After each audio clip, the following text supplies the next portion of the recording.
Oh my god. There we go.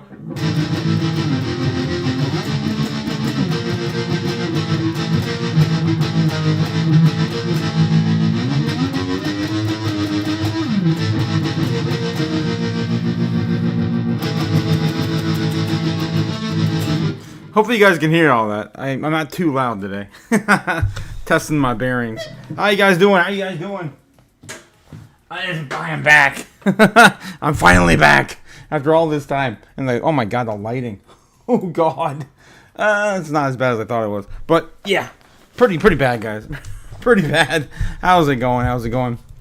My god, Bitcoin's at 104,000 now. When we left this, I think we were at like 100, maybe 99. Oh my god. How's it going? I missed you too. Crypto JPEG in the house. Yo, boy, Otaku. How's it going? Welcome back, OG. How's it going, OG? Oh my god. Where's the new studio located? Well, I am about 2.5 hours away from Chicago. Downtown Chicago, that is. That's right. Hopefully the audio and everything is good. I don't know, guys. I'm not sure how I feel about all this yet. Crazy move. My cameras are not coming back either. Yep, that is what it is. It is what it is for now. I think I lost some of my lighting. Oh, man. Yep, there it goes. All right, well, it's going to be a pretty jank stream today, guys. I'm just going to tell it like it is. So, yeah, hopefully you guys can hear me. Hope everything looks good. I think you guys can hear me. My mic is really loud, though. I'm closer to everything now than I used to be. Yeah, because I don't have anything hung on the walls yet. But let's see what's going on. We've got about 5 minutes until the open bell. Right now, we've got... Can I do the thing? Oh, I'm already looking at the thing. Okay, cool. I'm already on the thing. I'm like all over the place because my screens are not on top of me like they used to be. Let's see here. So we got 104,200 Bitcoin. And looking like it's about to break out. Really big, hopefully we can break out of this. Our next area to test is 106 again. We touched 109,000 again, guys. That was our big breakout back in January. We're not even back to January prices yet. So it's still way early. Way too early. Chicago, the birthhouse of music. Is that true? I always heard Tennessee was like the birthplace of music when it comes to like record deals and stuff. Anyway, so yeah, looking pretty good today. I'm excited about this. I don't like that I have to look back on my screen. God, way over here now. That's a little better. But yeah, we're waiting for this breakout right here. And yeah, 106 is what our next breakout target's going to be. We got to break through that, 106.5. And then after that, we're looking at the big one, 109K, 109.7. Got to break that 110K for us to keep going up in a big way. Look at this. We almost made it to the end of our... That's crazy. I put that up like 2 weeks ago. 2 weeks ago. I said we're going to break out between someplace and someplace, and there it is. We're still waiting, getting on that ramp to $120,000 Bitcoin. Yeah, boy. Oh, man. I miss all my stuff. Where's all my stuff? Oh, I can still at least hodl. Still. God. Oh, God, guys. Bear with me. All right. So, yeah, let's get back into the things. It's been a while since I pulled all this stuff up, too. Holy crap, guys. We're doing it. What is going on with this? This is not how I set up my stream. Oh, God. Oh, it is what it is. All right. So, yeah, I'm going to have to go into complete reconstruction mode. All right, let's see what the talking heads are talking about. In about 3 minutes, the opening bell will ring for the stock market. Right now, all Mag 7 stocks are up. They're all up. Except for our pharmaceutical drugs. Those big pharma companies are coming down because executive orders are coming out within the hour. Trump is supposed to sign something for, I guess, big pharma to stop charging so much for drugs. I don't know. It's bringing them down though. What else we got? Super Danny, how's it going? Yo boy, house music. Oh yes, that's right, the birth of house music. Okay, I skimmed over that part there. It's like jumped down to music. It threw me off on the chat. Yeah, house music, man. EDM. That's some of my favorite music. My favorite musicians, all right? Freaking Deadmau5, man, and Daft Punk. And Daft Punk would never say that they're house music. And also they disbanded, like, was it 4 years ago now? Damn, sad times. All right. Breaking news. What do we got? We got no breaking effing news. China and U.S. Is over, according to Sam. You guys watch that Financial Friend guy? He's in my feed from time to time. Ray Dalio, oh God, what is going on? We're waiting for them to come back from break. We can adhere to the US FDA and European standards because some of our vaccines now are going even to the West, which is a fundamental shift in our strategy, you know, from back in the day when my father... I swear we heard that like 2 weeks ago. Same interview. Oh my God. All right, so we got about a minute and a half. Let's see if anything else is happening with top assets. I got to recap on everything, guys. I need a recap from the chat. You guys got to get me up to speed. I'm a week behind. Damn it. A week behind. Let's see. All market cap of all assets. Bitcoin just flipped Amazon this morning, guys. There we go. Number five. Yeah, we've got Nvidia next. That's the big one. That's going to be the first big one. Almost a $3 trillion market cap. So when we get to there, we're going to be at $150,000 Bitcoin, I think. And then beyond that, no. Yeah, we'll be at 150,000 for a $3 trillion market cap, somewhere around that range. And then, yeah, we need a $4 trillion market cap to take off basically everything except for gold. That's our target for this year. That's our target. Getting back to the chat real quick. Otaku back in the house. Yes, I'm back in the house. I'm finally back, guys. I'm so excited. And I've got a lot of things planned, too, for the stream. The new studio, specifically. This is a train wreck in here, man. It's a train wreck. I can't even get my camera situated. Where are we even talking? I think on one of these other screens I had a... was it this one? Yeah, this one I had the camera set up a little better. I can copy that real quick. Bring on that over. I'm still playing with it. There we go. That's a little better. But yeah, I'm planning on soundproofing this whole room so people don't hear me scream Bitcoin in an apartment complex at the top of my lungs like I normally do. Yeah, so I'm gonna pay like, oh my God, it's gonna cost like $1,200 to try to dampen the room, not even soundproof it, just like try to prevent all this noise out. So that's my plan right now anyway.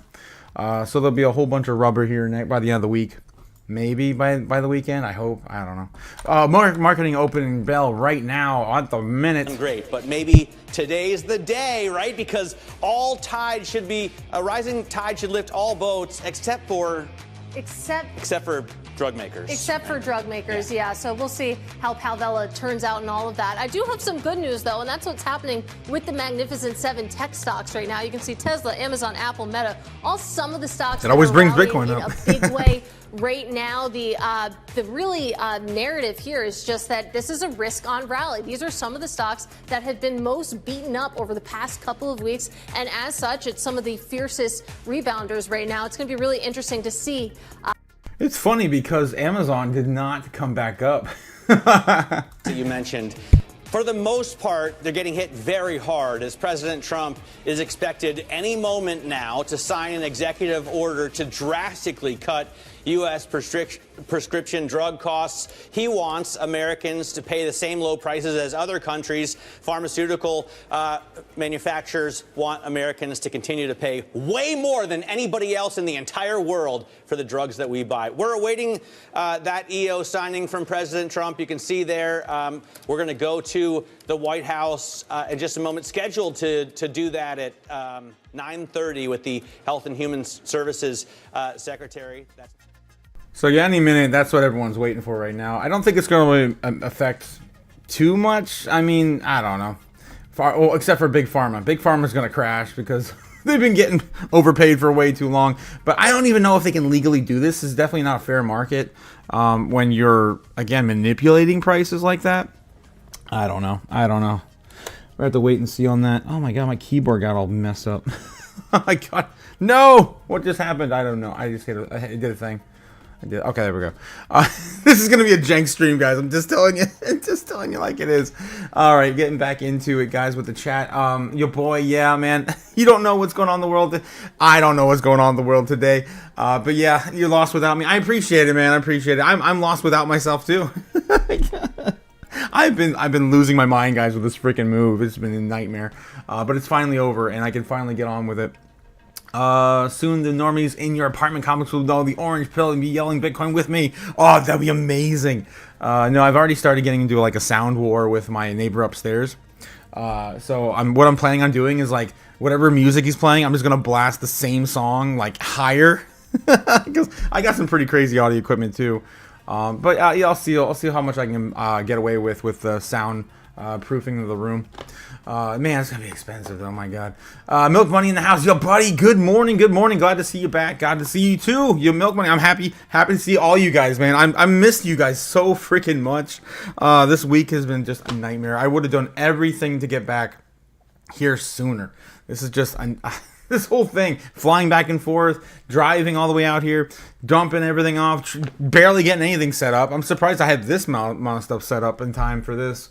Gamma Goddess says, Otaku, we missed the grand rising. Are you all moved and settled in? And hope as well. Yes. But Gamma, we didn't even get started yet. We're not even back to all-time highs. We're not even back to January prices. I mean, back in January, my portfolio was like a lot higher than it was now. I don't know about you guys, but maybe a few of our coins pumped up more than we saw back in January. But for the most part, Jasmine was like 5 cents in January, close to 6 cents.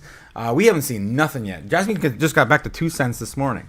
It's crazy. It's crazy. Let's see what the talking heads are talking about real quick. The weakness we've continued to see in that ISM new orders would portend that we would, have a few more quarters at least of weak capex. So I think it makes sense. And I've been doing my earnings model. Meh.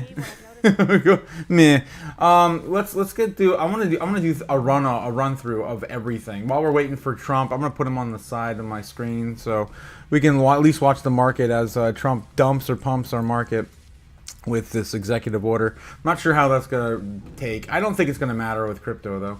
But yeah, let's go through our metrics. Dude, I haven't done this in a week. I'm excited. I'm excited to see everything. Okay, let's see what we got with CNBC news. Anything breaking? Dow surges more than 1,000 points after China and U.S. agree to temporary tariff cuts. That's the big one this morning. Dude, we haven't got the day even started yet. Bitcoin can get to 110K today. $5,000 Bitcoin jump and surge in price is nothing. Nothing for Bitcoin. Let's see. Dow surges more than 1,000 points after China and U.S. agree.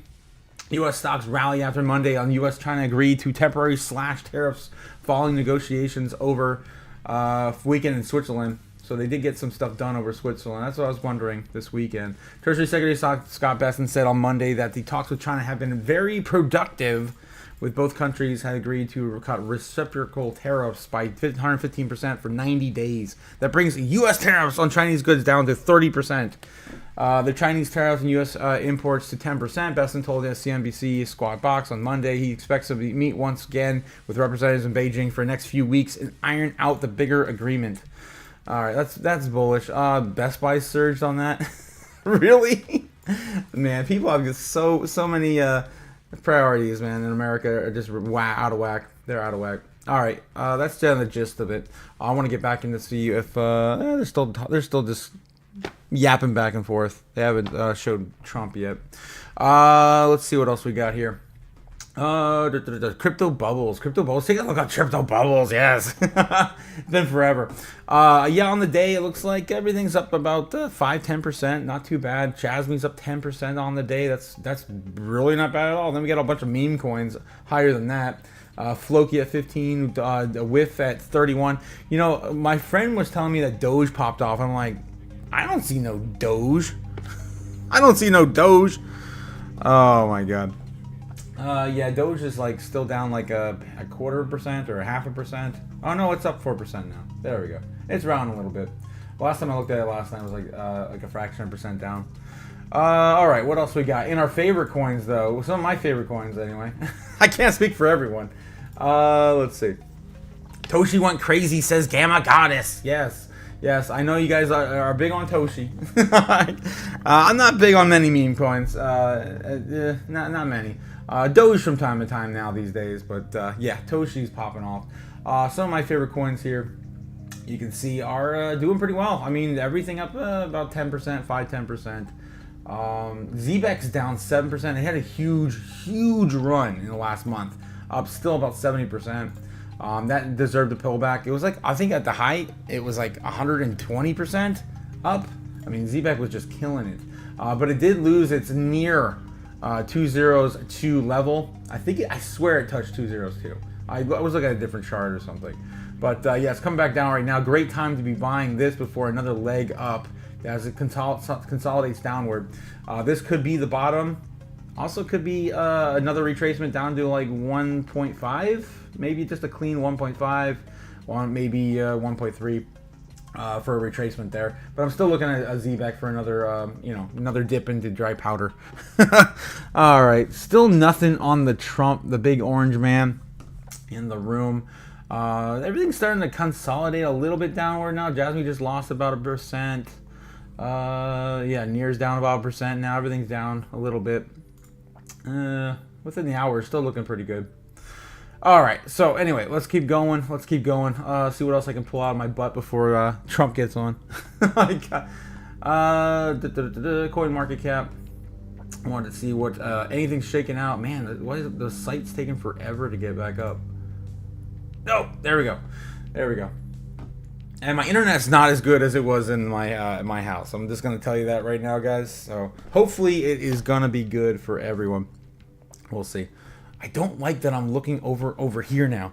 Oh my god, way over here now to go through everything. I'm not even. I gotta get this figured out. Anyway, okay. So top 10 assets in our space right now. Anything big changing? Doge is still holding number 8, which is surprising. With a little bit of price action to the upside. Everything pretty much got the same exact price movement right now. What is that? DAI? Well, it's been a while since we talked about DAI. You even mentioned it. Litecoin is still going up. They're supposed to be getting their ETF here soon too. Leo fell. That's still falling. Man, Leo was like what, number 12 at one point?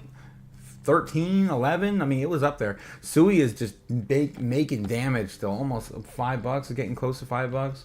Where is it? $4. Yeah, it was like $4.25 over the weekend. Let's see. Cardano. So yeah, top 10, top 12's pretty much looking the same. Nothing really changed over the weekend anyway.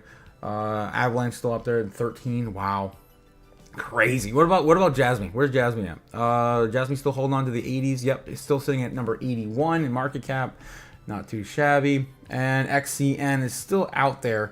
It did fall to what, 110, 100 and somewhere in that range last time I saw it. 113 in market cap. And it's just consolidating right here, man. It might get another leg up there too. This is another coin that I've been watching.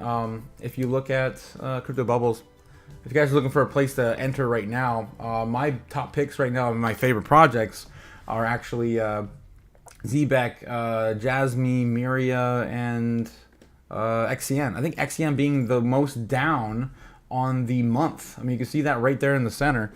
It's the only thing down on the month. So right now is a good time. If you do not hold, not financial advice, but if you do not hold a bag of XCM, might be a really good entry right now before the next big leg up. All right, let's get back into it, guys. I think no, they're still on a commercial break. Come on. The orange band's always late. It's 9:41 right now. It's about 11 minutes out after. Let's see. Let's get back in the chat real quick, and we'll move on to some other fun things. I wanted to take a look at the dominance for Bitcoin. Where is that? Yeah, there we go. Boom, Bitcoin market dominance. We're coming down. Look at this. We're slowly trickling down as more money floods into the rest of crypto right now. Right now we're at 62%. We were getting close to, or maybe we exceeded. I don't know because I haven't looked at this damn thing in forever. 65%. beginning of the end of last week. Look at that. Yeah, we touched 50.65 and we rolled on over. And again, the last time we did this, we fell off this right here. Last time right here.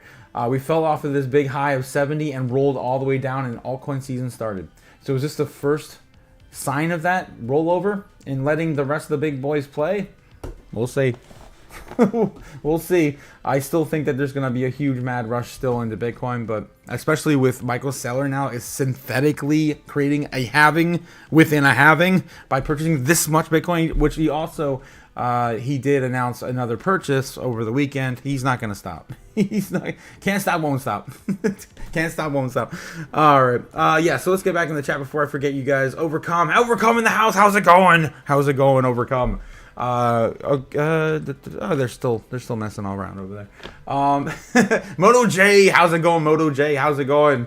Toshi went crazy, says Gamma Goddess. Chatty C, how's it going? Chatty C, Bill, been waiting impatiently for my return. Me too. Me too. With a little side of I don't know, paranoia. I've been losing my mind over this move. I'm just so happy it's over. Yeah, right now I'm just focusing on paying down what little debt I have, and then throwing the what little debt I have left, I guess, and then throwing it all into the market. So in order for altcoin season to start, Bitcoin has to go up or down. Both. It has to go up in price to usher in the entire parabolic move, and it has to go down in dominance. At least that's how it used to, right? That's how it used to be. Now we could see a complete. We could see both. We could see it both go up and in price and in dominance, and still have altcoin season. It's just I don't think we can use this as a true indicator as we saw in previous cycles. I mean, unless we throw like 10 trillion into the market, which I don't see happening right now. I mean, we just looked at the total market cap of crypto. Here we go. And you can see just in the sidelines right here, USDT on Tether. There's only $150 billion sitting on Tether right now. And if you combine that with the second largest, it's 60. So yeah, about 200 trillion. All the altcoins combined. Maybe there's 300 billion. I'm sorry, did I say trillion? 300 billion. Yeah, there might only be 300 billion on the sidelines. That's not going to bring our market cap up a terrible amount, but you know, new money is always on the sidelines, and dollars coming in all the time. Hopefully they don't wait too long. They'll miss the game. Let's see what's going on with the talking heads, because they're not showing any Trump stuff. Let's see what are they talking about? I need some coffee. Give me some coffee. For the overall industry. Yeah, thanks for having me. So obviously, you know, this is all kind of coming out in real time, but at least in Trump's last executive order, specifically relating to drug pricing, there were actually some things that makes pharma happy in there, which is, you know, they talked about getting rid of this so-called pill penalty, which basically it cuts a few years off. Yeah, they're still rattling about the pharmaceutical drug executive order. Yeah, I'm not sure how I feel about that. I mean, it's great for drug prices to come down, but that's a hand in the market that I don't think is fair. But again, these prices aren't fair either. So, right. Let's get back into what else we got. I want to see if there's any other breaking news on Fox Business. Let's take out Fox Business.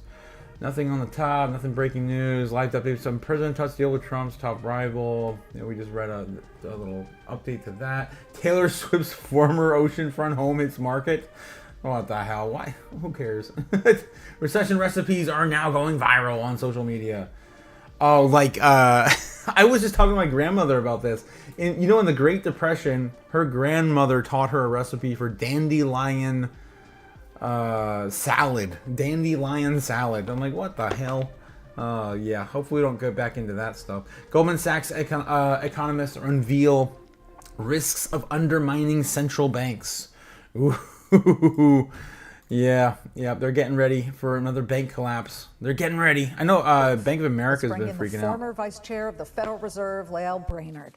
Lael, wait, is that a correct move? And he was very, very clear, having used the word 22 times. What did you make of that? Well, you're exactly right. It was notable how much we heard about how they are in a good place, how they can wait and see, how uncertainty. Show me the doom. Where's the doom? How they can afford to be patient. And you saw in the statement, they said the risks of both higher inflation and higher unemployment have risen. And that, of course, is associated with tariffs. So they are waiting to see whether they have to be more worried about higher inflation from the tariffs or about higher unemployment. That's old news. That's old news. Come on. Where's the orange man? He's almost a half hour late. Come on. All right, let's check back in the chat real quick. Leo James says, I have a quick question. I have OKX. Oh, come on. Freaking bots really in the chat now? My God. It's bad enough they're in the comments every single episode. Paul says, hey, thanks for your update. What do you think about ASM? We can take a look at that while we're waiting for the machine to spin. The machine to spin. ASM. Let's see what's going on with that. I do like figured out some new coins for you guys. Someone just showed me NIL last night. That was interesting. NIL, Nilion. Yeah, I guess it has a whole bunch of partnerships, but the tokenomics suck. Let's take a look at this. My God, why is CoinMarketCap taking forever today? That's the second time. I'll have to check my internet stuffs. Okay, so let's check out ASM. Assemble AI. I'm assuming it's that one. As match. Jasmine coin got pulled up right away. That's funny. AS Monaco fan token. I don't think it's that. It's probably this Assemble AI, right? Let's take a look at this real quick. So right now it's a 2.5 cent price action. It's a max supply of 3 billion tokens. Total supply is allocated. That's at least. Oh no, it's not. It's half allocated. Circulating supply is only 1.5 billion. It looks like, again, there's no funny business with the max supply. Holders, there's only 5,000 bags right now. Where's the market cap's only 38 million. What is this coin? Assemble AI. Assembles AI agent. AI agent. There's too many AI agents, guys. News 3, NS3, was developed with the goal of revolutionizing Web 3.0 journalism. NS3 delivers crypto and global economic trends quickly and clearly. I do like the sound of this coin, though, or at least this utility. Leverages advanced AI reasoning capabilities and analyzing these trends, enabling market participants to make data-driven decisions. In particular, NS3 utilizes OpenAI's latest reasoning model and is its core engine to analyze crypto and economic trends, providing a range of insights, including market psychology, past case analysis, and future predictions. Ripple effect. I will. Yeah, this might be on my watch list, but do I need to have the token to benefit from it? I mean, that's the goal with all of these coins. Like in Web3, do you need to own a coin to benefit from it? I mean, especially with AI. I don't know. I just don't know. But yeah, I mean, all in all, it's got solid tokenomics. How this coin plays into it, that would be the big next question. I don't want to spend all day looking at it, but other than that, it seems like a solid project. AI, like I said, AI agents are all the rage these days. It is the most trending thing ever. And if I learned anything from last cycle, is that trends don't typically end up coming out the same year the trends are popular. So it's still not my favorite space to be dabbling in, but I do have a little bit of exposure to AI agents via virtuals. You guys pick your winner and run with that. Okay. OG Boban says Trump started. He started. Thank you, OG. Thank you. Let's see what the orange man's talking about. Here right now, we're going to be soon negotiating with Pakistan, and we stopped the nuclear conflict. I think it could have been a bad nuclear war.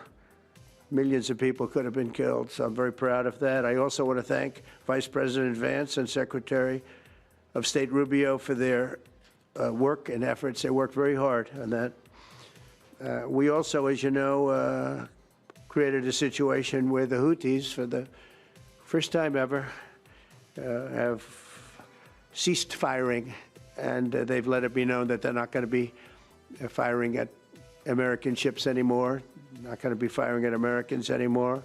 This was a heavy barrage that lasted for approximately 50 days. And as you know, they've been in war essentially for forever. But over the last 10 years, they've been very difficult for other countries. Nobody was able to do what we did. But they stopped, and we take their word for it. Their surrogates and them directly said, we don't want to do this anymore. And so we were satisfied with that. In addition, yesterday we achieved a total reset with China after productive talks in Geneva. Both sides now agreed to reduce the tariffs imposed after April 2nd to 10% for 90 days as negotiators continue in the largest structural issues. And I want to tell you that a couple of things. First of all, that doesn't include the tariffs that are already on, that are our tariffs, and it doesn't include tariffs on cars, steel, aluminum, things such as that, or tariffs that may be imposed on pharmaceuticals, because we want to bring the pharmaceutical businesses back to the United States, and they're already starting to come back now based on tariffs. Because they don't want to pay 25, 50, or 100% tariffs, so they're moving them back to the United States. I spoke to Tim Cook this morning, and he's going to, I think, even up his numbers, $500 billion. He's going to be building a lot of plants in the United States for Apple, and we look forward to that. I really do look forward to that. But the talks in Geneva were very friendly. The relationship is very good. We're not looking to hurt China. China was being hurt very badly. They were closing up factories. They were having a lot of unrest. And they were very happy to be able to do something with us. And the relationship is very, very good. I'll speak to President Xi maybe at the end of the week. We have some other things we're doing. But one of the biggest things that we're doing, and I don't know if people realize this, but we made a great deal with China, a great trade deal, but it was a much bigger deal originally, and then they canceled it right in the last day. Some of you faces I remember were there when that happened. I remember you.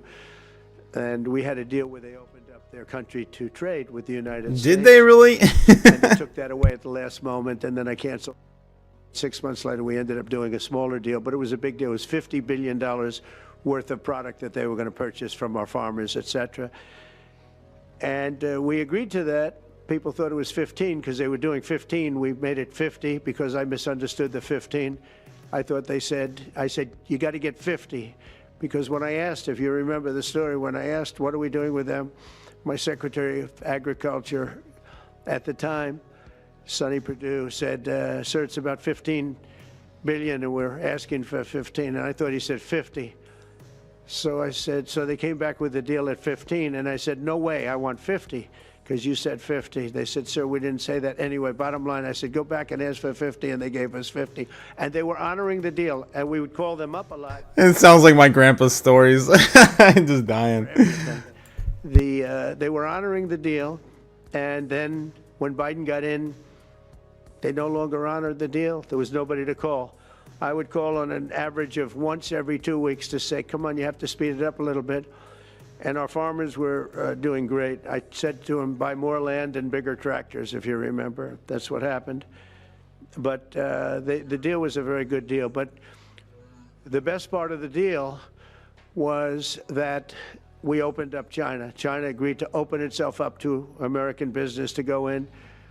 And it would have been a great thing, I think, for China.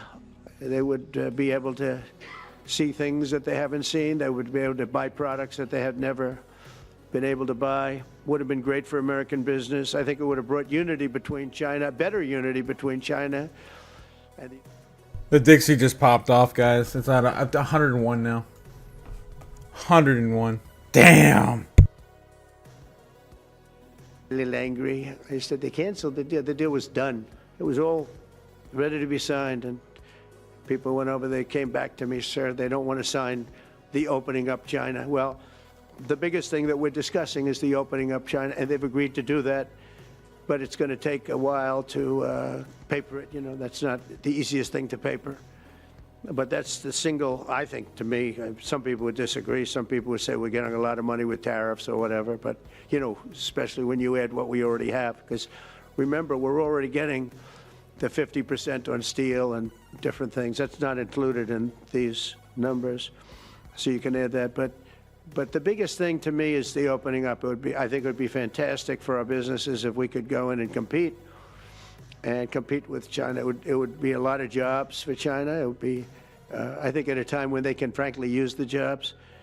And that's what we're talking about. So that's a very, very important element to add. So when Scott, I watched him speak the other day, and I think he didn't want to say it, but I said, it's okay to say it. Look, if we don't get it, we don't get it. But if we don't get it, it won't be a positive thing.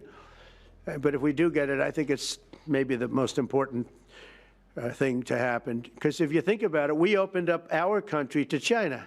They have very few restrictions. And they didn't open their country to us. Never made sense to me. It's not fair. And they've agreed to open China, fully open China.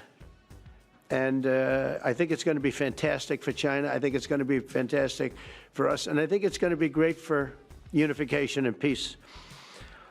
China will also suspend and remove all of its non-monetary barriers. They've agreed to do that. Well, they're very numerous. But again, to me, the biggest thing that came out of that meeting is they've agreed. Now we have to get it papered, but they've agreed to open up China. It's going to be great for everybody. And third, I'm very happy to announce that Idan Alexander, an American citizen who until recently most thought was no longer living, thought was dead, is going to be released in about 2 hours, actually.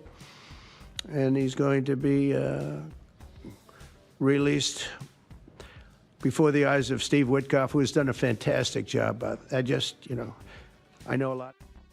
We have at least, Bitcoin's at least holding up on this, but the dollar is popping off. It's at 101.5 now. Hopefully it'll come back down. Special personality, aside from being a good deal maker, had a special way about him, and it was Steve. Knew very little about the subject matter, who does? But he learned it in about 2 hours. And he's been fantastic, so I want to just thank Steve. But they're going to be releasing Idan in about 2 hours from now, or sometime today, let's say. And again, they thought a while ago, his parents are so happy. They're so happy.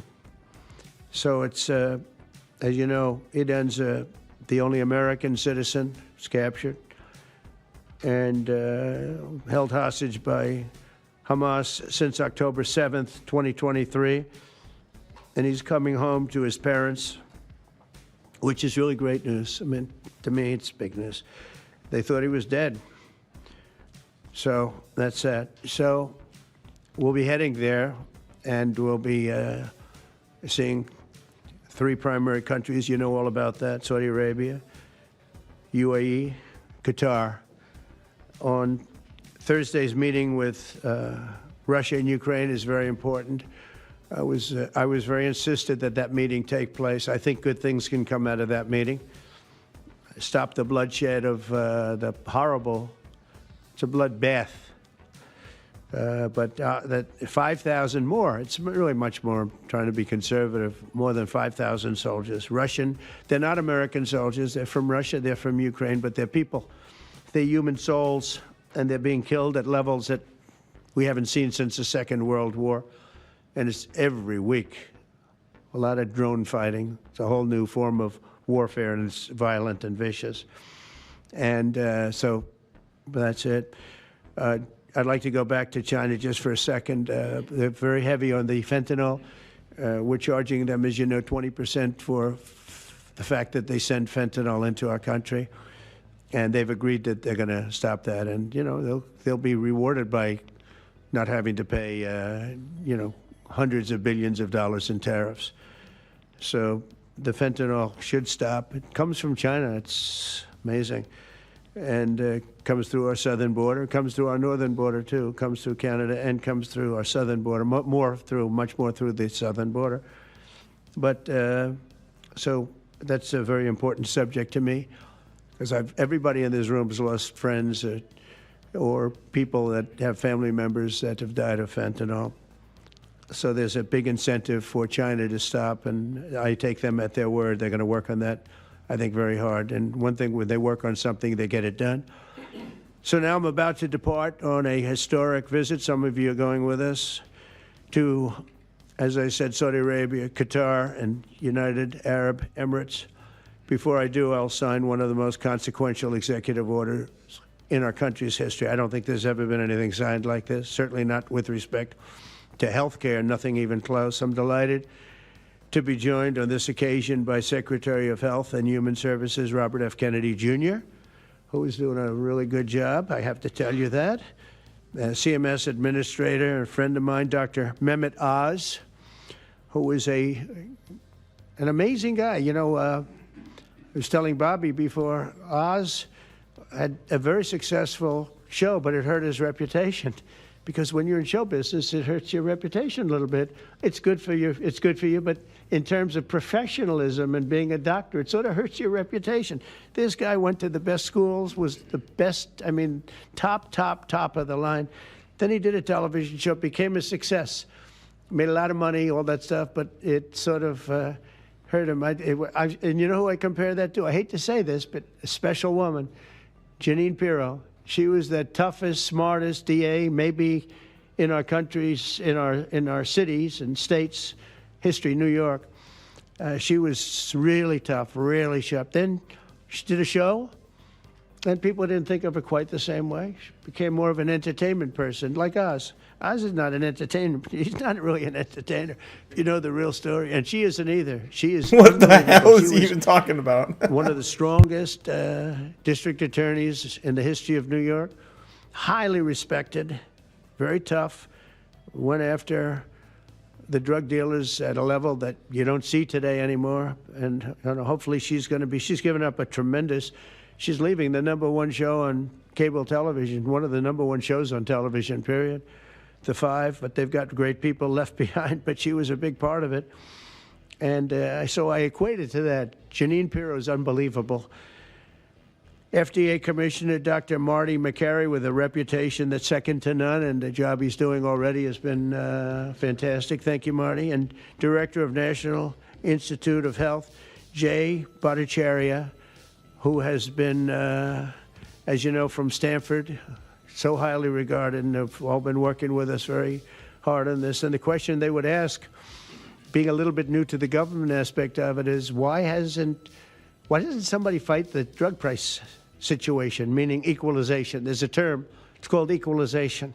Nobody wants to mention that term.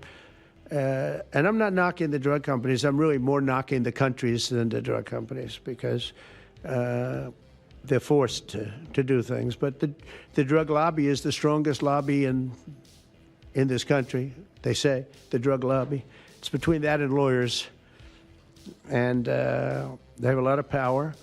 But starting today, the United States will no longer subsidize the health care of foreign countries, which is what we were doing. We're subsidizing others' health care. Countries where they paid a small fraction of what, for the same drug, that what we pay many, many times more for, and will no longer tolerate profiteering and price gouging from Big Pharma. But again, it was really the countries that forced Big Pharma to do things that, frankly, I'm not sure they really felt comfortable doing. But they've gotten away with it, these countries. European Union has been brutal.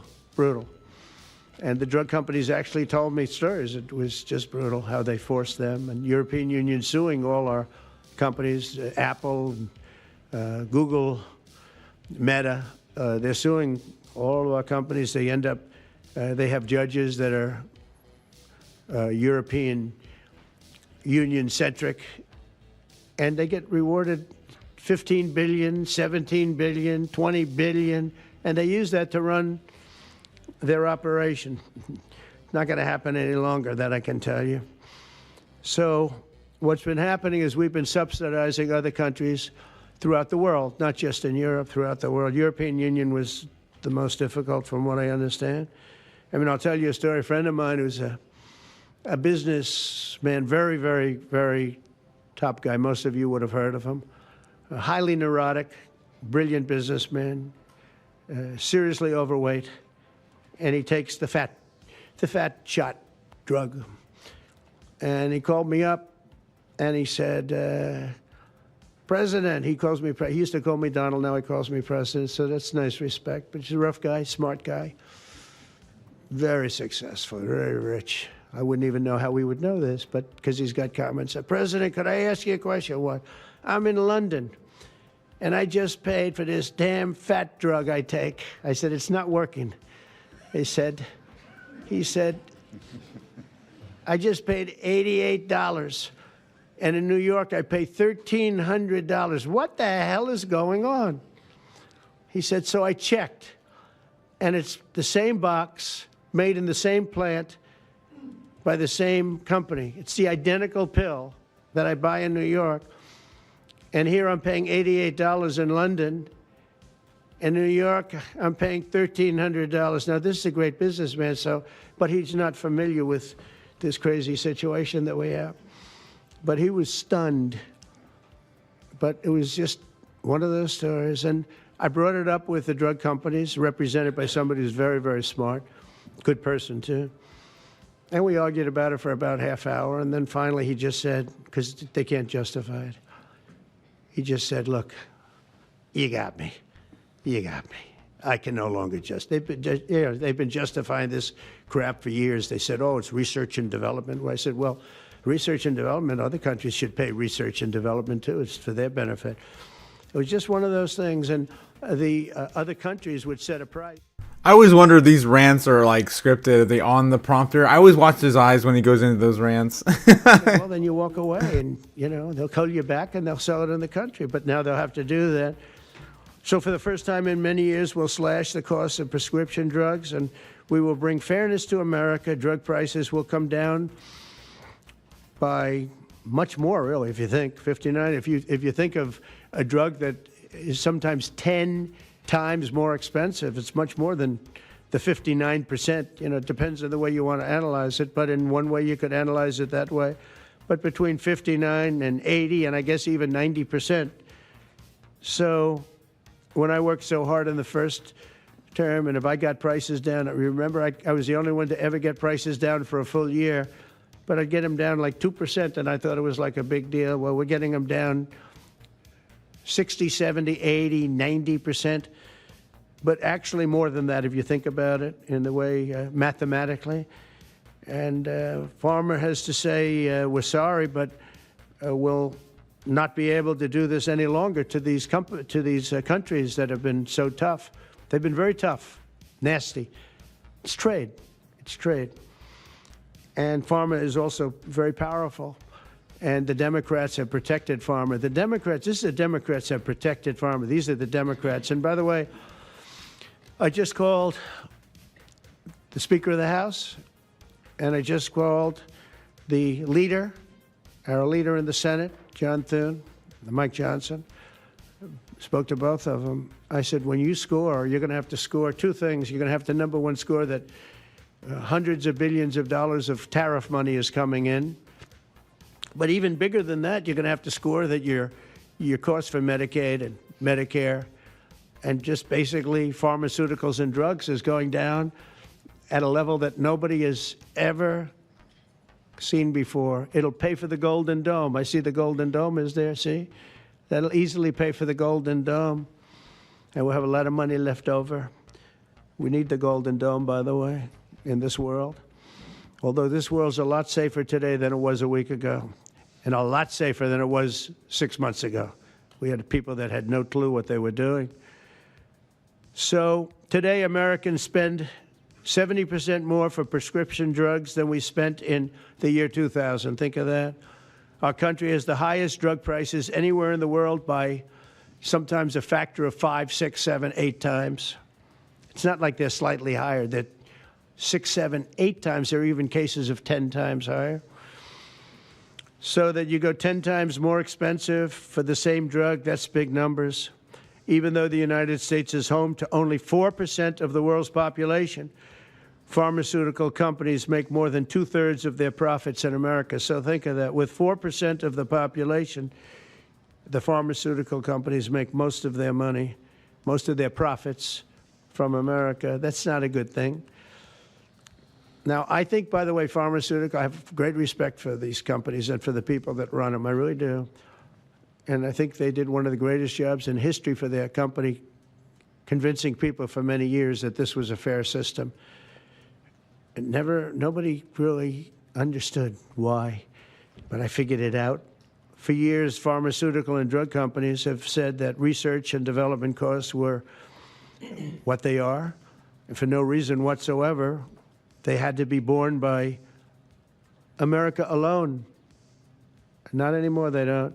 This means American patients were effectively subsidizing socialist healthcare systems in Germany, in all parts of the European Union. They were the toughest of all. They were nasty. And I see that. I see that with trade, too. European Union is, in many ways, nastier than China. Okay? And we've just started with them. Oh, they'll come down a lot. You watch. We have all the cards. They treated us very unfairly. They sell us 13 million cars. We sell them none.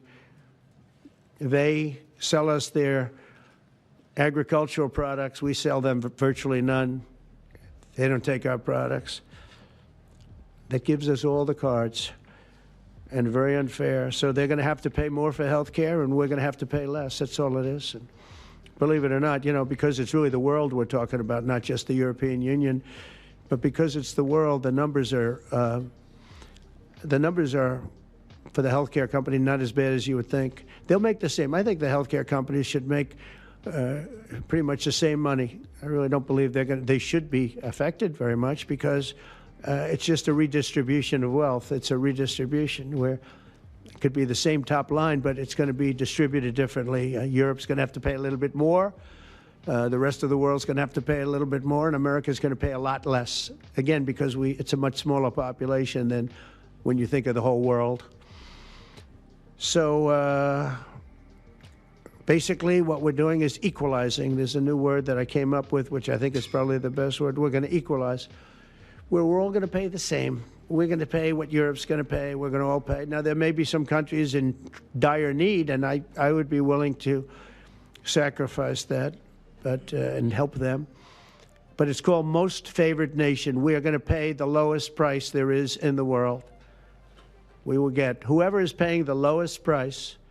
That's the price that we're going to get. So remember that. So we're no longer paying 10 times more than another country. Whoever is paying the lowest price, we will look at that price and we will say that's the price we're going to pay.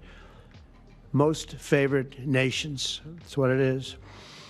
One breast cancer drug costs Americans over $16,000 per bottle. But the same drug from the same factory, manufactured by the same company, is 1/6 that price in Australia and 1/10 that price in Sweden. 1/10 for the identical product. A common asthma drug costs almost $500 here in America, but costs less than $40 in the United Kingdom. So $40 in the United Kingdom, which is where this gentleman told me he paid a small amount for his shot. But think of that. So $40 versus $500 here. That's not even bad. There are much worse examples. And the weight loss drug, Ozempic, costs 10 times more in the United States than in the rest of the developed world. 10 times more. Why? Why? What did we do? Suckers. But we never had a president that had the courage to do this. And nobody knew the system like I do. I mean, I've gotten to know this system so well. And I don't think it's fair that it benefits Obamacare. Obamacare is a failure. It's not a good health care. It works. I made it work. I had an obligation to make it work, or an obligation to let it die. I chose that we had to make it work. I had to make it as good as possible. And I had a choice. I could have let it fail or make it as good as possible. As good as possible means it was still not very good, but it survived. And we did the right thing. But this makes everything work. And I don't want to have a bad form of healthcare work because of the fact I was able to cut drug prices by 80 or 90%. So we're going to maybe come up with something. I think this gives the Republicans a chance to actually do a health care that's much better than Obamacare and for less money, which if you guys would work on that along with Congress. But I do want to say that Democrats could have done this a long time ago. They have fought like hell for the drug companies, and they knew they were doing the wrong thing. And it's going to be very hard. I was just telling the leader and the speaker that it's going to be very hard for the Democrats to vote against the one big, beautiful deal. The greatest tax cuts in history, greatest everything, but now you have the big drug prices because that's going to be included. It makes that whole situation different from a scoring standpoint. I just told them, I called them up about this. I said, I'm going to do something that's going to be very monumental, and you're going to be scoring. You better tell your people that this is going to score really well. And then add hundreds of billions of dollars in tariffs to your list also. But as big as the tariffs are, this is something that really hits quickly. 5 years ago, I signed an executive order to confront this disaster, but only confront it in a minor way. It was a good confrontation, but never to this extent.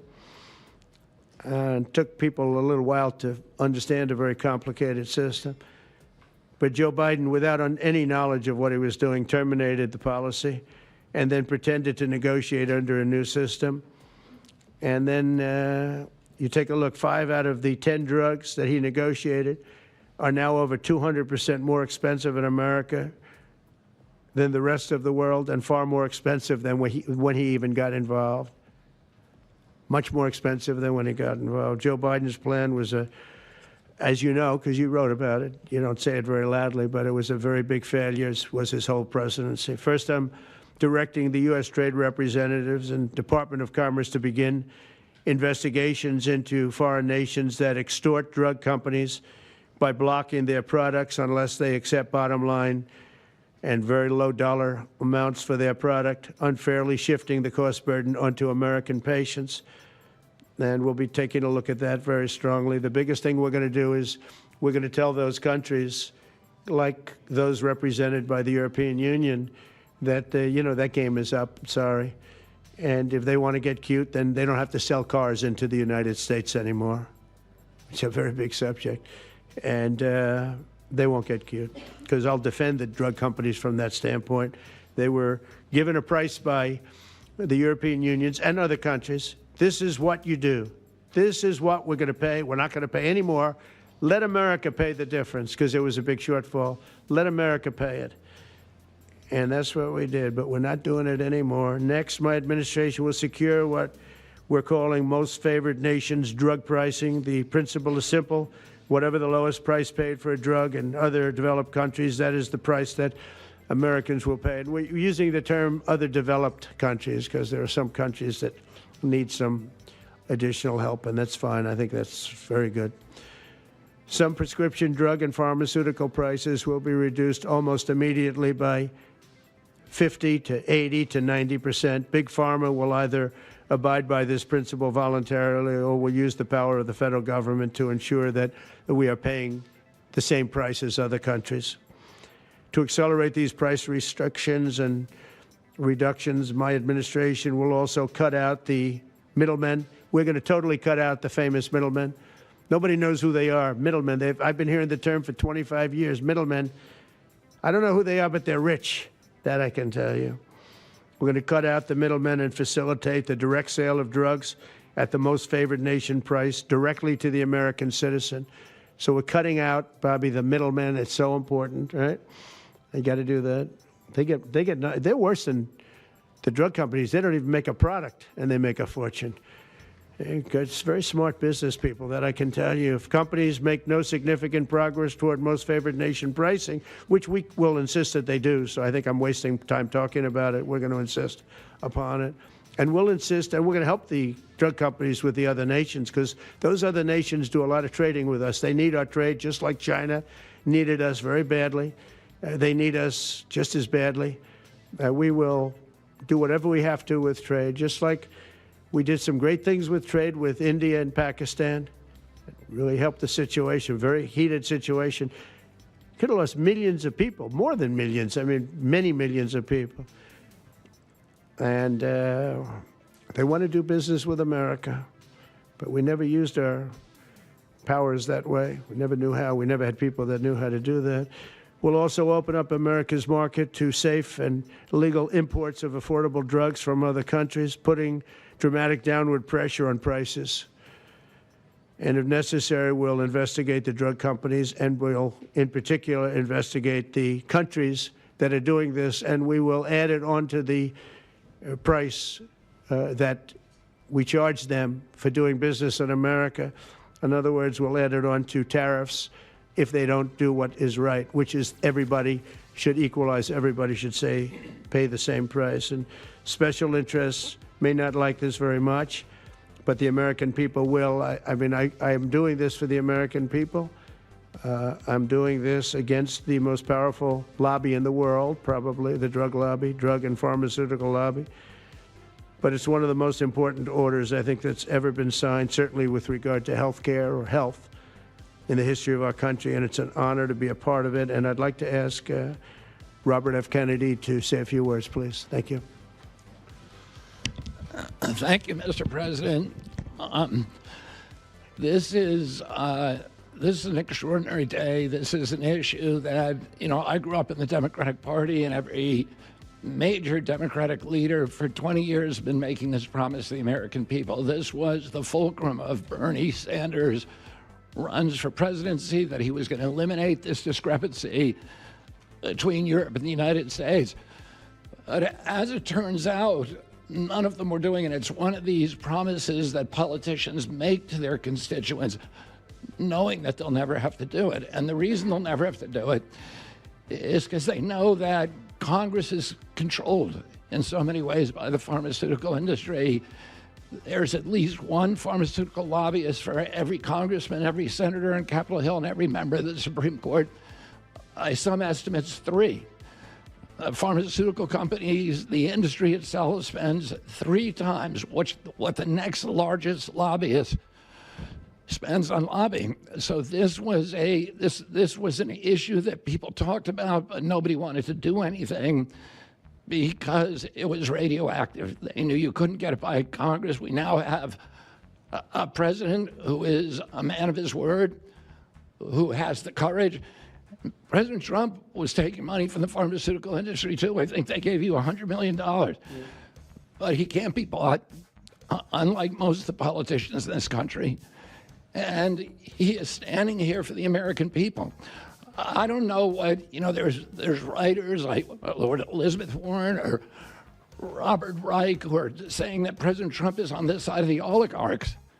There has never been a president more willing to stand up to the oligarchs than President Donald Trump. And I'm very, very proud of you, Mr. President, for your courage, I'll say, because I don't want to be crude, your intestinal fortitude, your stiff spine, and your willingness to stand up for the American people. We have 4.2% of the world's population. Our country represents 75% of the revenues for pharmaceutical companies. We spend in our country $1,126 per capita on drugs. In Britain, they spend about $240. They spend 1/5 of what we do. And this is true across Europe. And the drug companies, Europeans, if you ask them, it made no sense what they were saying. America has to pay for this innovation or it's not going to happen. What President Trump is saying to our European partners is you got to raise the amount that you're paying for those drugs and pay for your share of the innovation. That the United States is no longer subsidizing that. If the Europeans raise the price of their drugs by just 20%, that is $10 trillion that can be spent on innovation and the health of all people all across the globe is going to increase because we're going to have better products. So I'm just so grateful to be here today. I never thought that this would happen in my lifetime. I have a couple of kids who are Democrats, are big Bernie Sanders fans, and when I told them that this was going to happen, they had tears in their eyes because they thought this is never going to happen in our lifetime, and we finally have a president who's willing to stand up for the American people. Thank you, and Dr. Oz.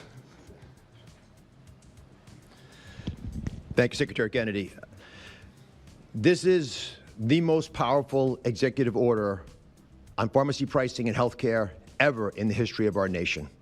And it's only happening because we have a president with the fortitude, the guts to stand up to the withering criticism and lobbying that's going to occur as soon as folks hear about the executive order. So on behalf of the child in Philadelphia who's got an autoimmune disease with a $1,000 a month drug, or the older woman in Los Angeles who's on a blood thinner who can't afford her copay, I want to thank President Trump. God bless you for having the guts to take on this industry. Thank you, sir. Thank you very much.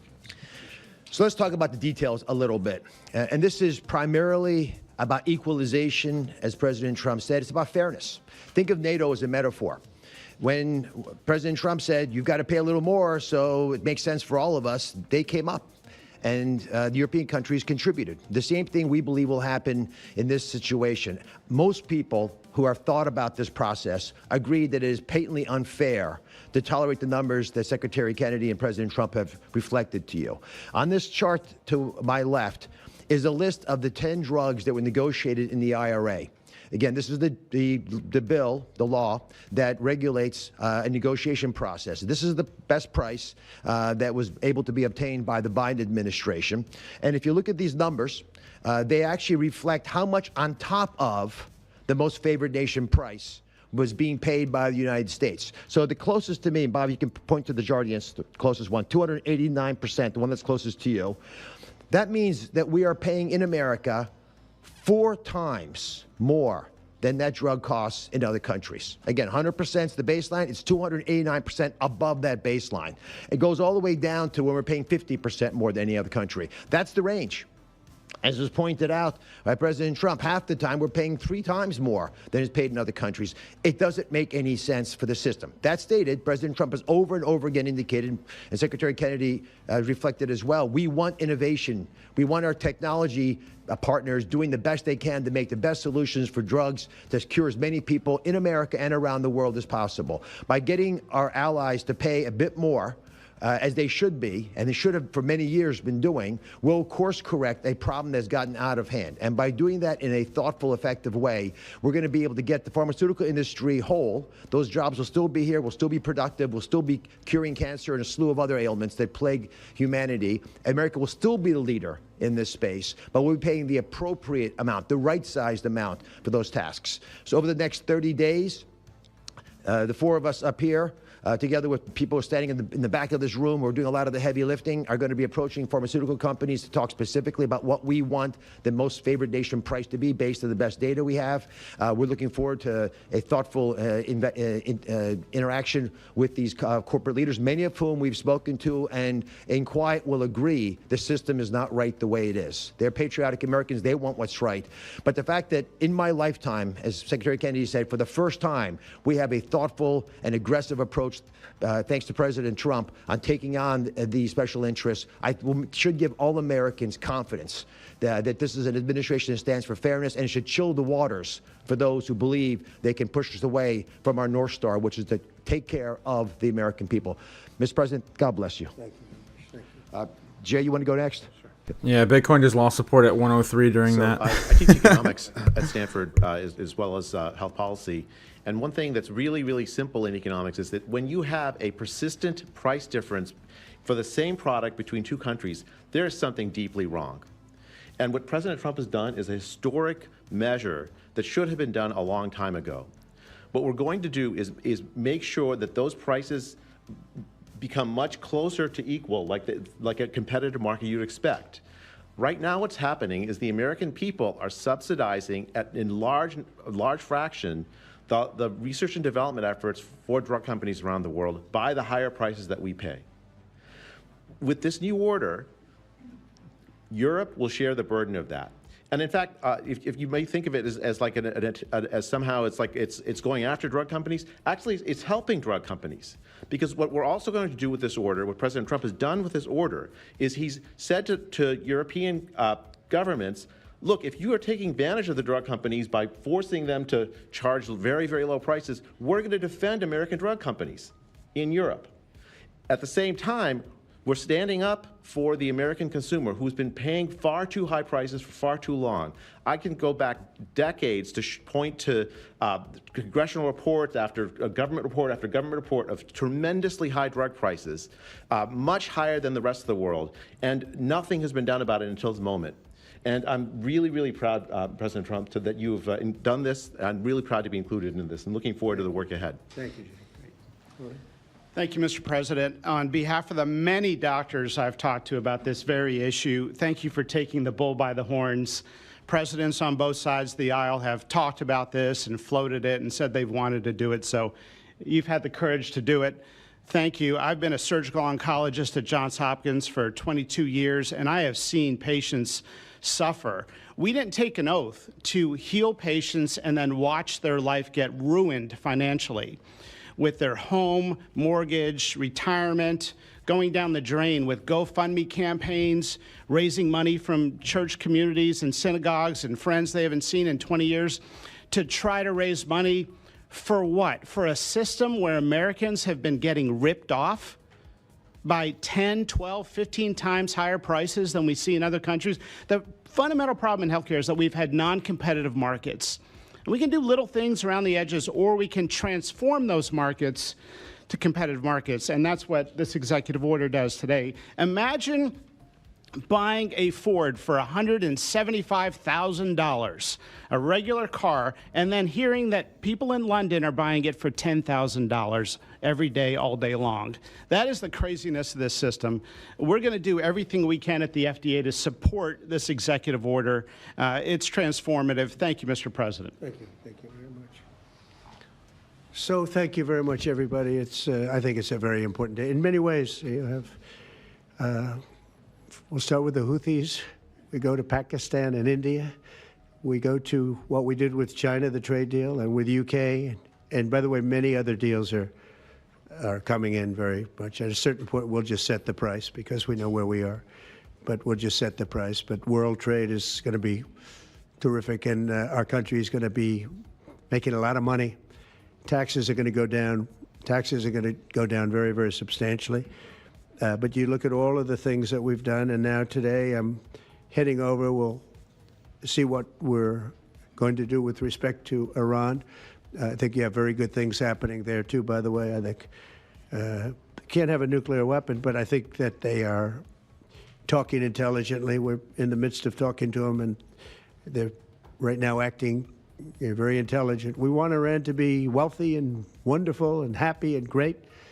But they can't have a nuclear weapon. It's very simple. So I think they understand that I mean business, and I think they're being very reasonable thus far. And don't underestimate Thursday in Turkey.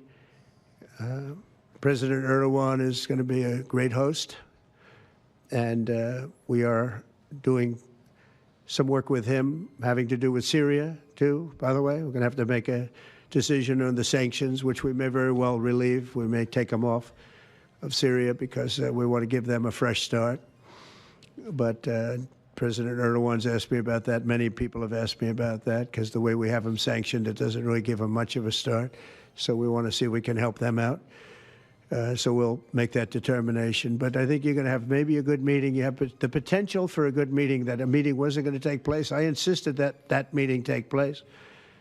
And it is taking place. And I think you may have a good result out of the Thursday meeting in Turkey between Russia and Ukraine. And I believe the two leaders were going to be there. I was thinking about flying over. I don't know where I'm going to be on Thursday. I've got so many meetings. But I was thinking about actually flying over there. There's a possibility of it, I guess, if I think things can happen. But we got to get it done. We got to save 5,000 lives a week. 5,000 lives is really more than that. It's worse than that. And when you see and you don't want to see it, but when you see the satellite photographs of the battlefield with arms and legs and heads all over the place, separated by 30 yards from bodies, doesn't make sense. So we're working very hard to see if we can end that bloodbath. Okay, there shouldn't be too many questions. It's been covered pretty well. What a crazy morning, guys. What the hell? Quick ones for you, starting on trade. If a longer-term deal is not reached with China at the end of these 90 days, can the American people expect those tariffs to go back up to 145%? No, but they would go up substantially higher. Okay. And then at 145, you're really decoupling because nobody's going to buy. But they can go, they got very high because of additional tariffs I applied during the course because of fentanyl and other things. But no, but they'd go substantially higher. And then on Qatar, Mr. President, I think you will have a deal, however. Okay, you're confident that there will be a deal. On Qatar, has Qatar asked for anything in exchange for that $400 million luxury jumbo jet? And how can the American people be so sure that they will not in the future? Well, I think what happens with the plane is that, we're very disappointed that it's taking Boeing so long to build a new Air Force One. We have an Air Force One that's 40 years old. And if you take a look at that compared to the new plane of the equivalent, stature at the time, it's not even the same ballgame. You look at some of the Arab countries and the planes they have parked alongside of the United States of America plane, it's like from a different planet. And it's close to 40 years old, might be more than 40 years old now.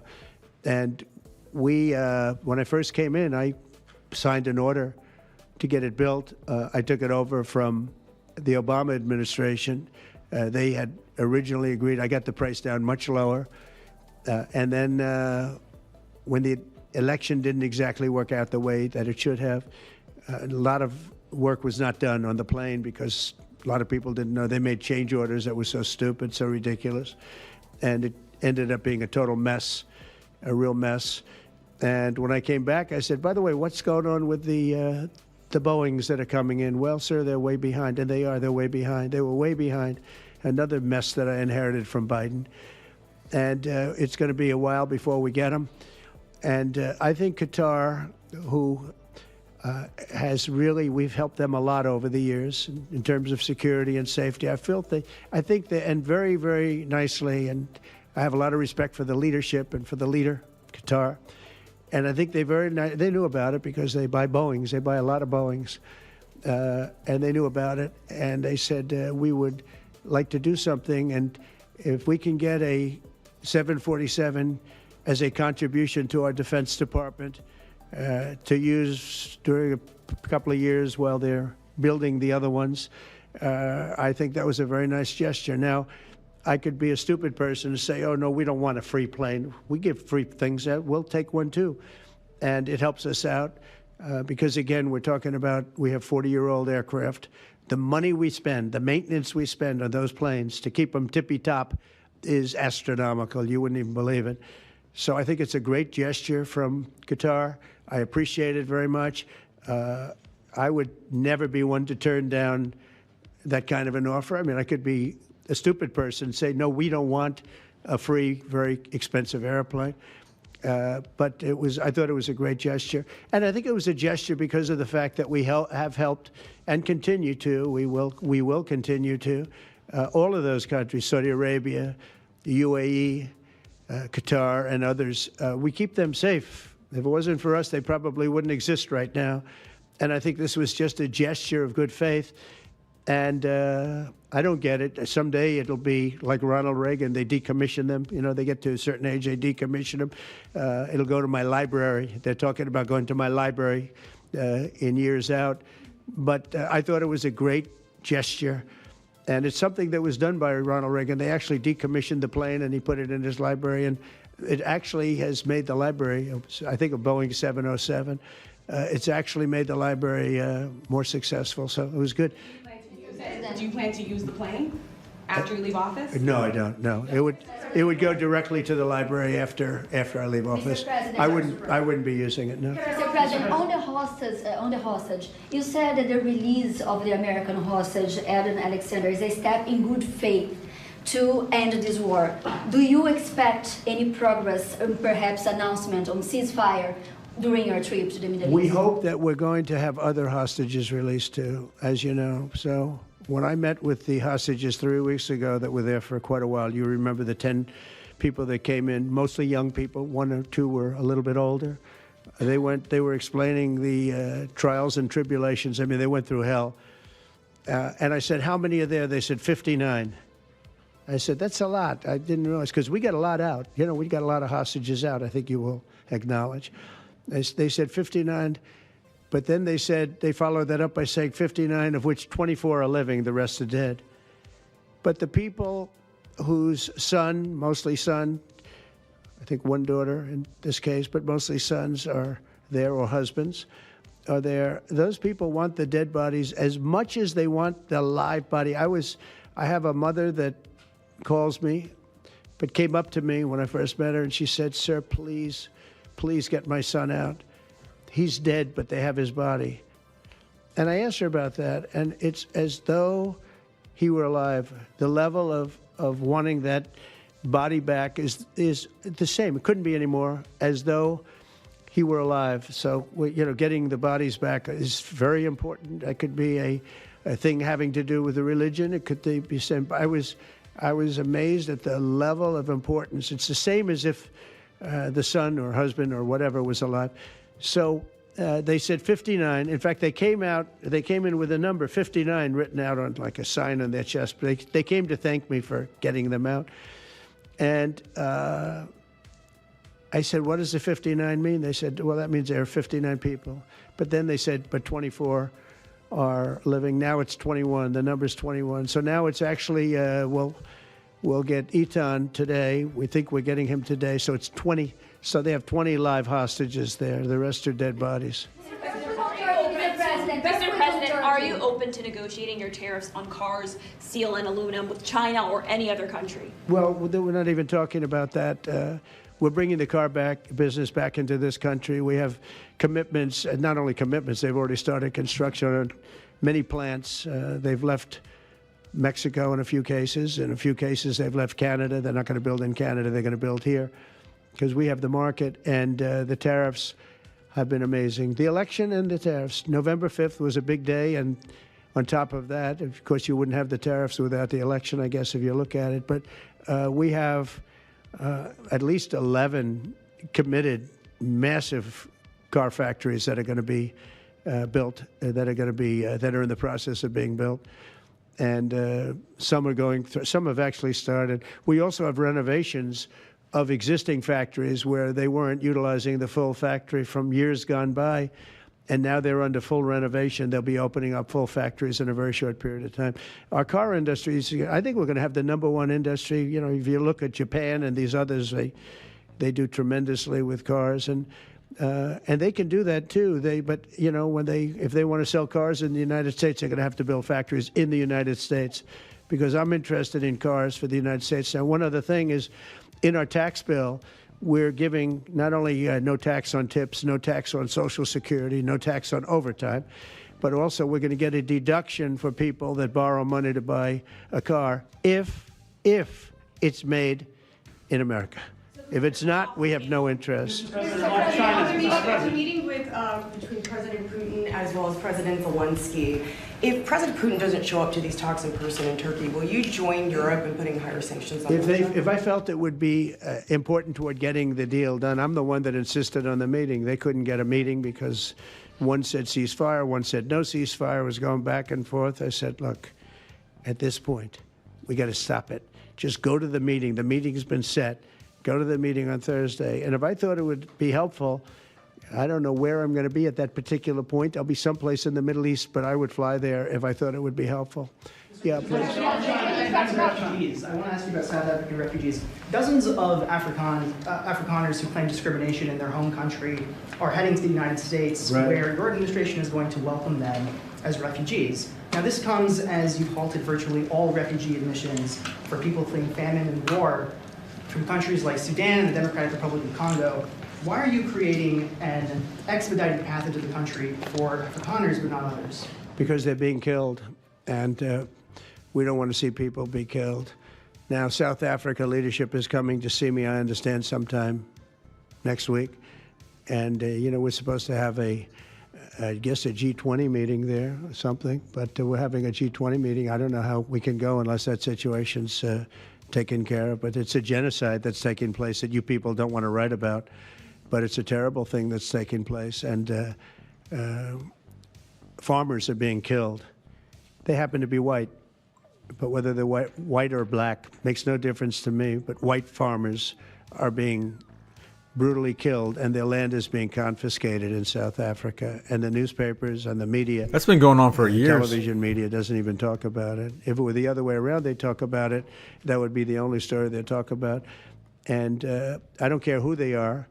I don't care about their race, their color. I don't care about their height, their weight. I don't care about anything. I just know that what's happening is terrible. I have people that live in South Africa. They say it's a terrible situation taking place. So we've essentially extended citizenship to those people to escape from that violence and come here.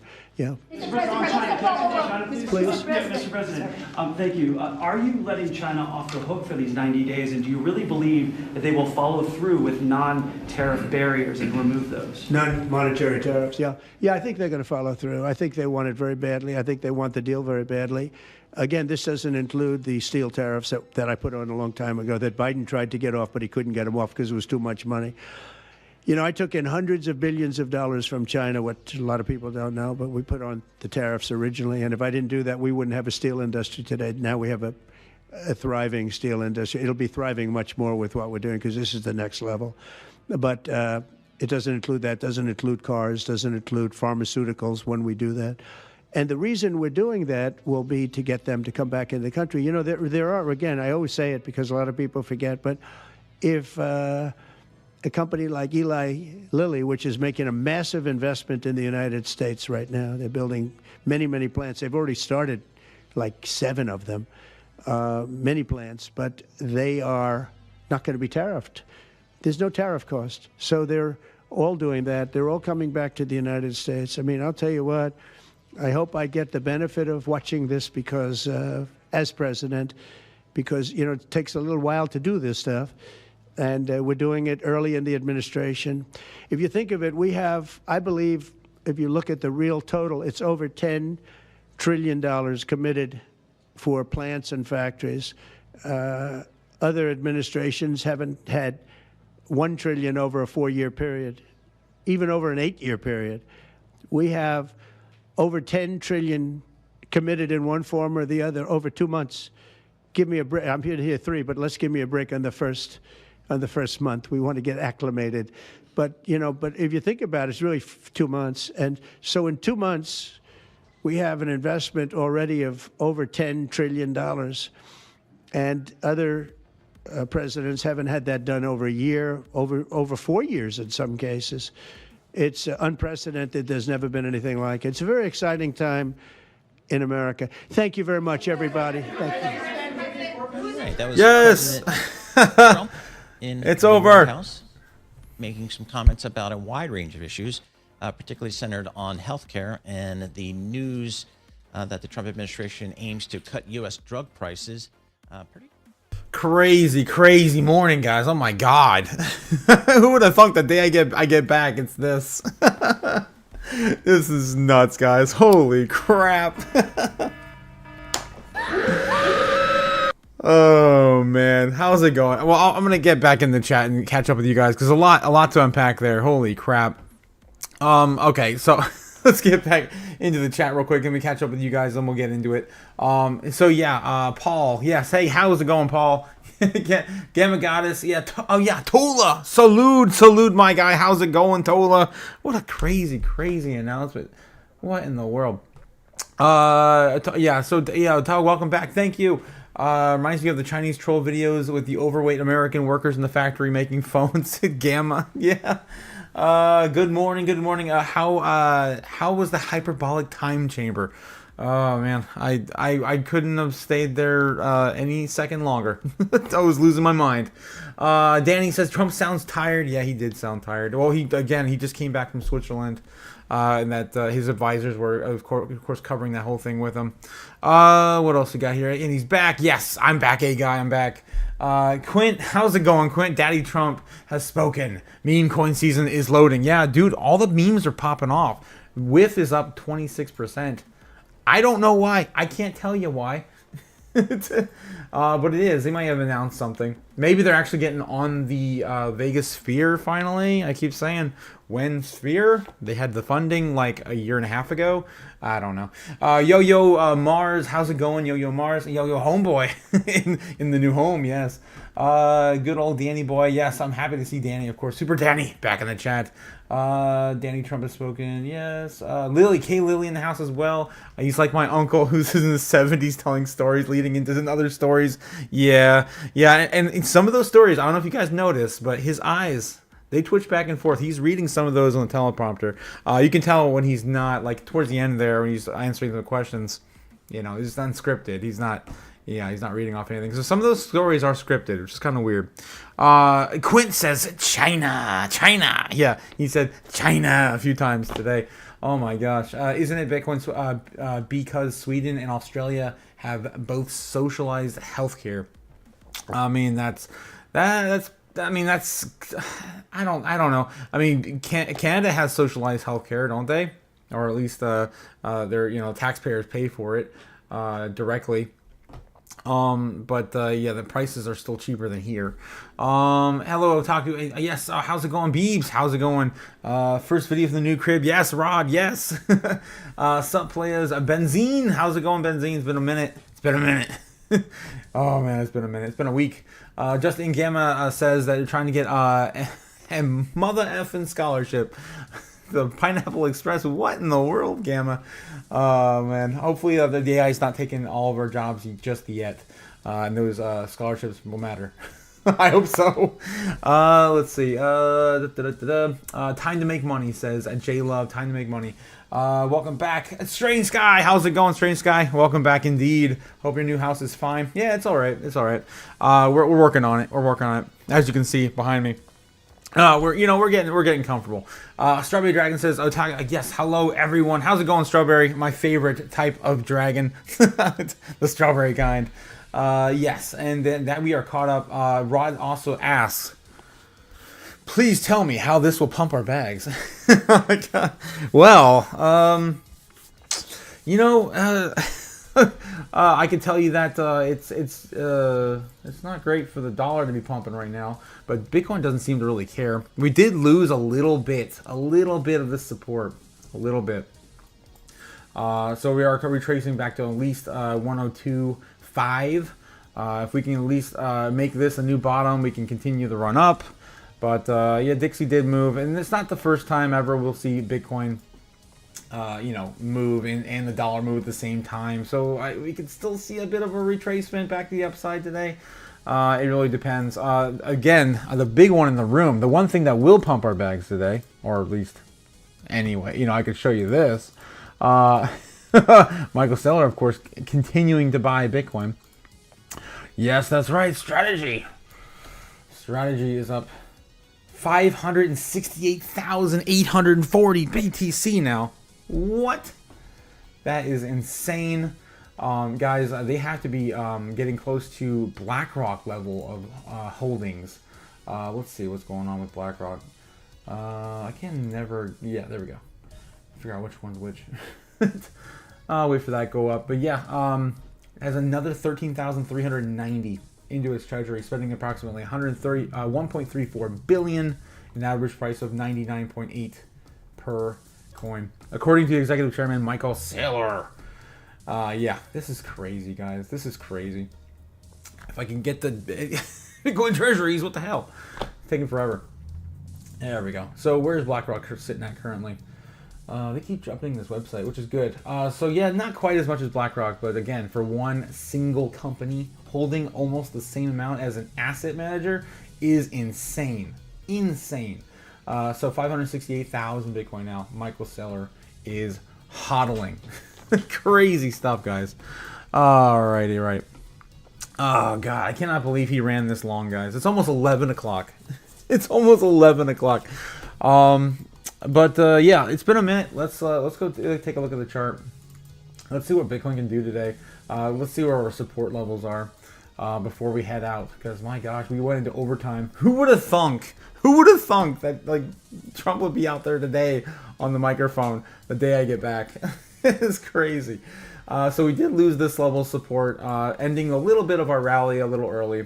We did wick up right back to the main level of support we had, pretty much holding this level down at 103 solid. So yeah, it's still a little under that right now. Can it go back to 103? Let's take a look at if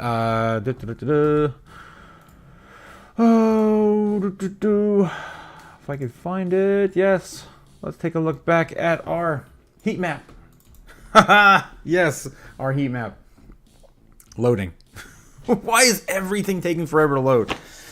I need better internet immediately. Jeez.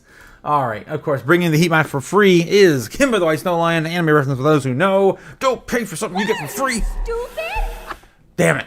Yeah, don't pay for something you get for free. So right now it's looking alright. I was looking at this over the weekend, and it was clean. Like, there was nothing ahead of us. Like, we were completely open to make all-time highs all the way up to $130,000 Bitcoin. Very, very little down here where we're fighting right through right now.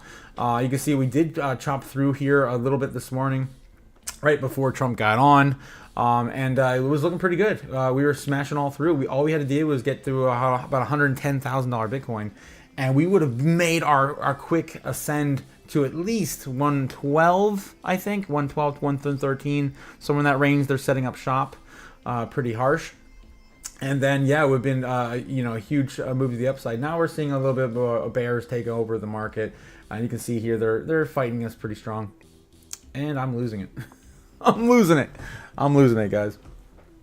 So I'll have to check. And hopefully it's just my VPN fighting me on this here. But, yeah. I'm still trying to figure this out, guys. This is a new setup. Yeah, what kind of internet line do you have? 56 dial modem? This is 6K. No. I got Comcast. Mandatory now. It is Comcast, so it's not my favorite. Not my favorite setup, but it is what it is. It's better than McDonald's internet, though. I'll tell you that. The McDonald's Wi-Fi is terrible.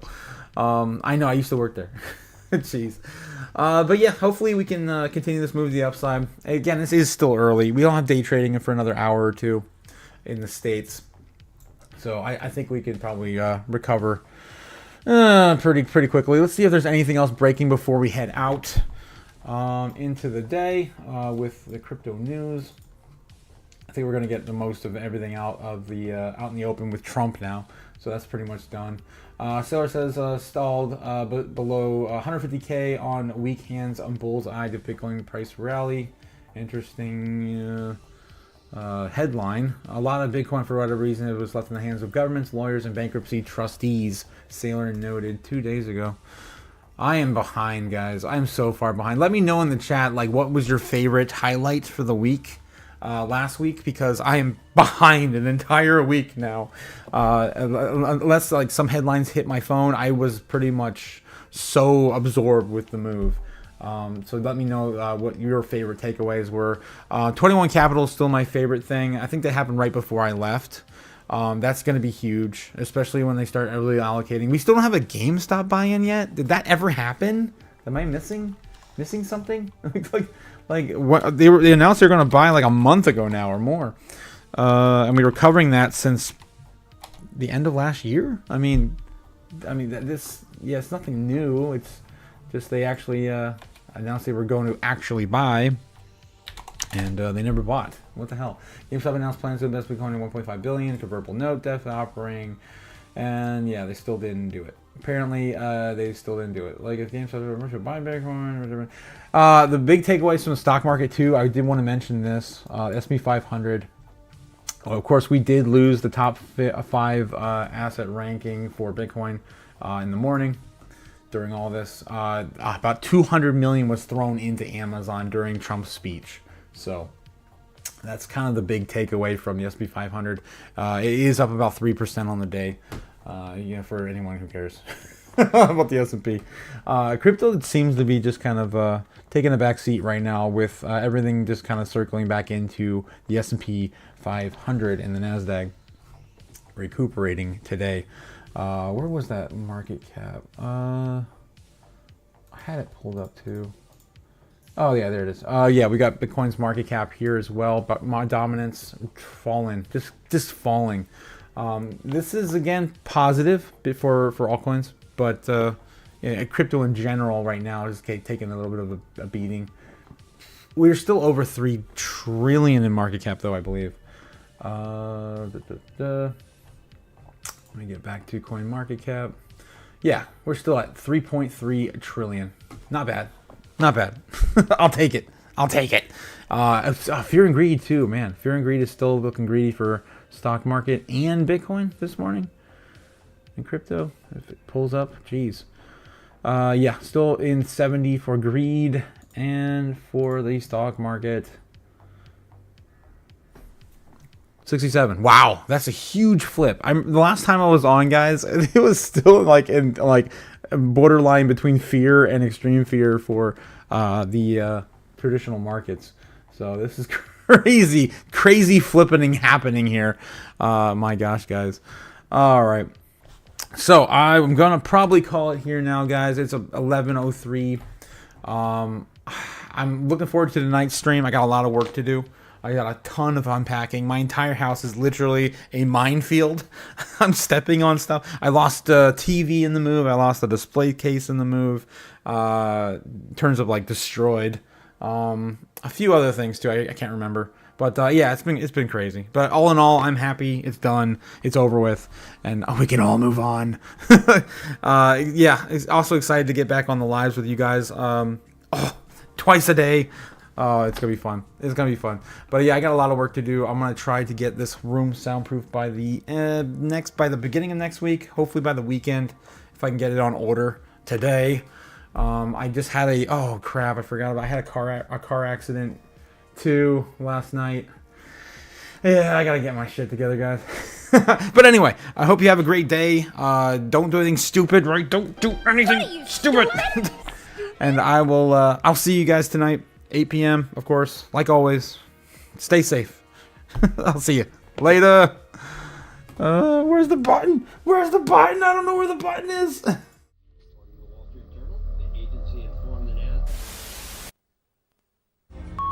Fly me to the moon, let me trade a monshot. Let me see what freedom's like without money and gold bars. In other words, hold my king. Oh! In other words, let's make history.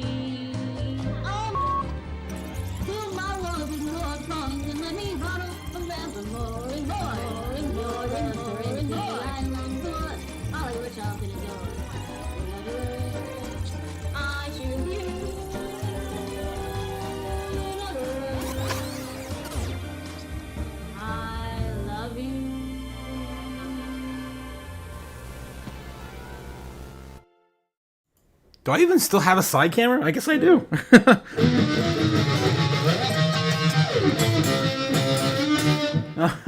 I'll see you guys tonight. Later. God.